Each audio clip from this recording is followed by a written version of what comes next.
Bonjour à toutes, bonjour à tous. Je suis contente de revenir un petit peu sur ma chaîne, prendre un moment avec vous.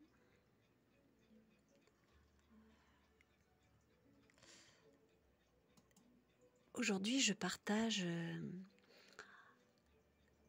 des histoires du livre que j'ai écrit qui s'appelle Les 13 histoires merveilleuses. En fait, c'est un livre de contes fantastiques qui s'adresse plutôt aux adultes parce qu'il y a des subtilités. Je pense que seuls les adultes peuvent comprendre, en sachant aussi que les enfants y prendront certainement un grand plaisir aussi à les écouter. J'aime beaucoup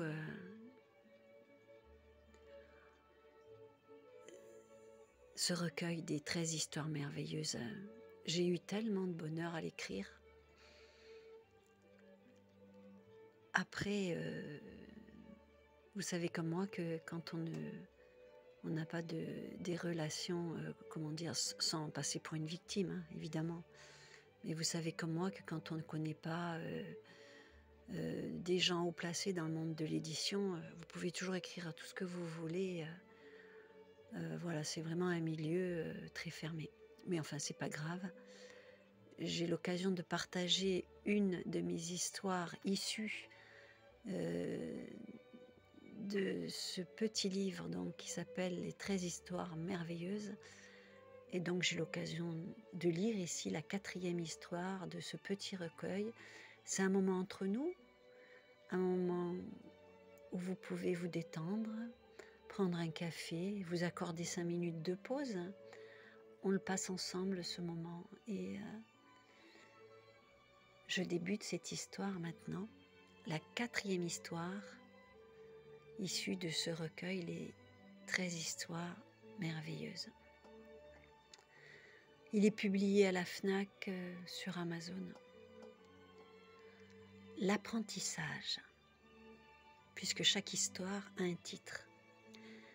Il était une fois une petite chouette qui savait tout. Elle vivait dans une forêt très profonde, une forêt où l'on pouvait marcher longtemps, très longtemps, sans retrouver son chemin. À dire vrai, peu de gens osaient s'y aventurer, tant elle était immense et sans fin. La maison de la petite chouette grise se trouvait tout en haut de la cime d'un grand chêne, le plus vieux de la forêt. C'était un nid très confortable et douillet que le volatile avait arrangé avec beaucoup de goût.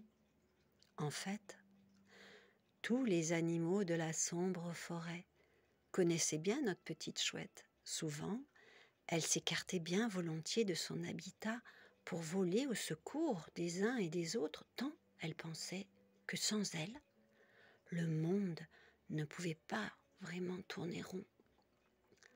Elle reprenait le grand cerf majestueux, lui faisant remarquer qu'il ne savait pas bramer assez fort pour un roi des bois. Elle ne se gênait pas pour expliquer à sa voisine la taupe qu'elle ne savait pas correctement creuser ses tunnels, qu'il serait mieux de faire comme cela ou comme ceci.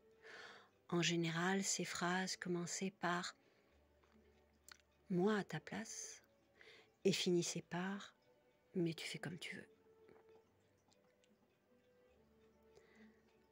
Petit à petit, notre amie, qui se pensait très astucieuse, commença à percevoir un malaise. La tortue, très causante d'habitude, passait son chemin devant elle sans même noter sa présence, tandis que notre amie s'efforçait de se faire remarquer en battant des ailes de manière très bruyante. Son voisin de palier, Monsieur le Lièvre, d'ordinaire toujours prêt à l'entretenir de ses rhumatismes, s'était mis à la fuir plus souvent, sous prétexte d'une nouvelle course urgente à chacune de leurs rencontres. Grisette, elle s'appelait ainsi, finit par se confier sur sa solitude naissante à son ami le chêne. D'autant plus qu'elle avait sa tête de plus en plus grosse ces temps derniers. Elle n'arrivait même plus à passer par la porte de son propre nid. Il se passe quelque chose, se disait-elle. Qu'est-ce à la fin? Le vieil arbre l'écouta un très long moment, en hochant sa cime. Puis il lui posa 2 questions. Grisette, la forêt existait-elle avant ta naissance ainsi que les animaux la composant? Oui, bien sûr, grand chêne. La forêt existera-t-elle lorsque ton grand âge t'emportera? Ah oui, bien sûr, grand chêne. Tu as ta réponse, ma grisette. Ce soir, cesse tes ululements intempestifs. Médite sur ta branche, je te connais intelligente. Demain, tu pourras de nouveau dormir dans ta maison, je le sais. Cette nuit-là, notre adorable chouette réfléchit au point de se sentir en déséquilibre sur sa branche, tant son bec lui semblait lourd parfois, ce qui ne lui était jamais arrivé. Avant que l'aube ne fasse place à l'obscurité, Grisette comprit soudain l'allusion du chêne. Sa tête se mit à désenfler pratiquement au même instant, ce qui lui fit un drôle d'effet. C'est bien fatiguée ensuite que Grisette put enfin se reposer avec délectation dans son petit lit tout doux, fait de poils de chèvre, récupérés de ci, de là. Elle s'endormit enfin sereine et détendue. Sa vie put reprendre son cours dans les bois profonds et Grisette, riche de son nouveau savoir, fut à nouveau entourée de ses fidèles amis de toujours. Elle venait de comprendre ce que voulait dire la formule de feu son grand-père le hibou. Avant de parler, Grisette, tourne toujours 7 fois ta langue dans ton bec. Et aussi, bien faire et laisser vivre. Fin. Voilà pour la fin de cette 4e histoire. Je vais vous lire l'introduction de ce recueil. C'est un petit peu plus haut.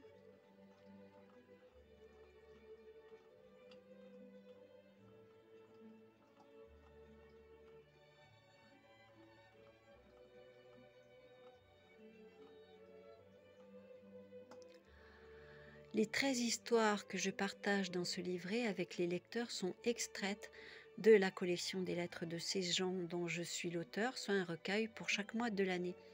Il s'agit d'histoires qui puisent leur saveur dans l'imaginaire, l'absolu merveilleux, pour un moment d'évasion totale.